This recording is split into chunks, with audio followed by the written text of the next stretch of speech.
ഒരു ജനനായകൻ, ഒരു രാഷ്ട്രീയക്കാരൻ എങ്ങനെയായിരിക്കണമോ അങ്ങനെയൊക്കെ ആയിട്ടുണ്ട്. അതൊരു സ്പീച്ച് കണ്ടപ്പോൾ എനിക്ക് കറക്റ്റ് കാര്യം മനസ്സിലായി. അത് നിങ്ങളും കണ്ടു നോക്കണം. കൂടാതെ നമ്മൾ ഓരോ രാഷ്ട്രീയക്കാരെയും വോട്ട് ചെയ്ത് ജയിപ്പിക്കുമ്പോൾ മനസ്സിൽ ആഗ്രഹിക്കുന്നത് ഇങ്ങനെ ഒരാളാവണമെന്നാണ്. നിങ്ങൾ ഈ സ്പീച്ച് കണ്ട് അതിനെക്കുറിച്ചുള്ള അഭിപ്രായം പറയും. நான் ஃபேஸ் பண்ணாத விமர்சனங்கள் இல்லை, நான் ஃபேஸ் பண்ணாத அவமானங்கள் இல்லை, இந்த மாதிரி நிறைய காயங்கள் அதெல்லாம் தாண்டி தான் வந்திருக்கிறோம். அந்த மாதிரி நேரத்துலலாம் டே ஒன்லேருந்து என் கூடவே நின்னது என்னோட ரசிகர்கள் தான். ஒரு நாள் 2 நாள் இல்லைங்க, கிட்டத்தட்ட ஒரு 30-33 வருஷத்துக்கு மேலே என் கூடவே நின்றுக்கிறாங்க.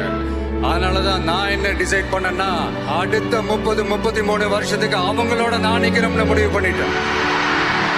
எனக்குன்னு ஒண்ணுனா வந்து தியேட்டர்ல நிக்கிறாங்க, நாளைக்கு அவங்களுக்குன்னு ஒண்ணுனா அவங்க வீட்டுல போய் நிக்கணும்னு நான் முடிவு பண்ணிட்டேன். எனக்காக எல்லாத்தையும் விட்டு கொடுத்த என்னுடைய ரசிகர்களுக்காக நான் சினிமாவையே விட்டு கொடுக்கிறேன். இந்த விஜய் சும்மா நன்றின்னு சொல்லிட்டு போறவன் கிடையாது, நன்றி கடனை தீர்த்துட்டு தான் போவான்.